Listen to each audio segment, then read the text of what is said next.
Salut cher ami, c'est une joie pour moi de te retrouver pour cette méditation. Nous parlerons aujourd'hui de circoncis de cœur ou de corps. Lisons ensemble pour ce faire Romains 2, verset 17 et aussi le verset 29 que je lis. Toi qui te donnes le nom de juif, qui te repose sur la loi, qui te glorifie de Dieu. Enfin le verset 29, mais le juif c'est celui qui l'est intérieurement et la circoncision, c'est celle du cœur, selon l'esprit et non selon la lettre.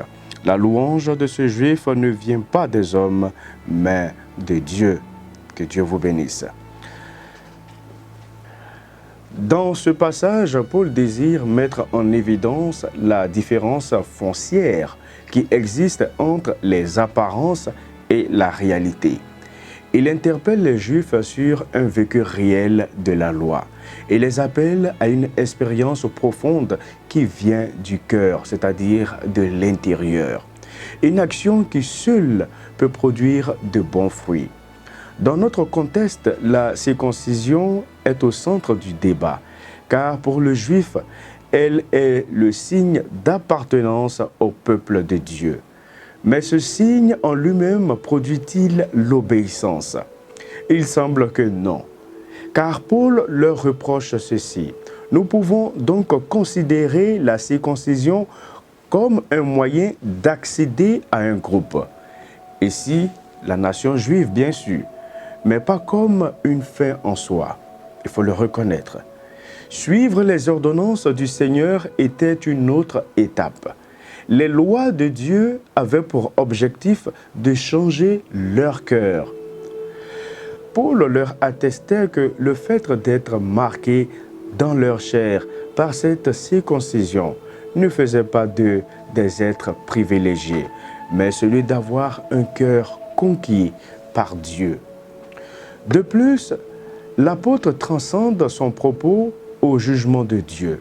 Il va donc jusqu'à comparer circoncis et incirconcis. Sa conclusion est très intéressante. Effectivement, il met l'accent essentiellement sur un vécu authentique, sur une vie juste. Ainsi, ce qui a un caractère ostentatoire est relégué au second plan. Nous comprenons qu'au verset 29, le juste, celui qui sera jugé comme tel, c'est celui qui a le cœur circoncis.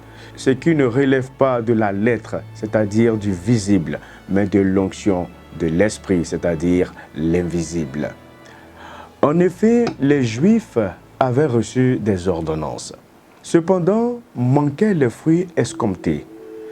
Les gentils ont donc été plus fidèles à Dieu, sans même le savoir. Néanmoins, nous ne croyons pas que Paul englobe tous les Juifs dans son discours, mais il veut les sensibiliser. De toute façon, être vu comme juste dépend exclusivement de la grâce du Seigneur au nom de laquelle le salut est offert. Cela ne dépend pas des actions ou conditions, c'est-à-dire circoncis ou non. Cette réflexion biblique s'adresse aussi à nous, c'est-à-dire croyants du XXIe siècle.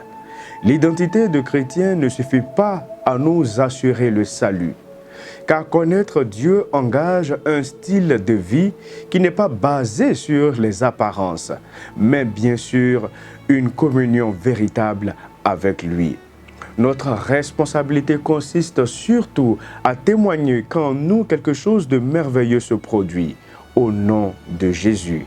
Vivre ainsi est l'œuvre de l'Esprit en humain, l'œuvre qui aura pour conséquence unique, c'est-à-dire la gloire de notre Dieu.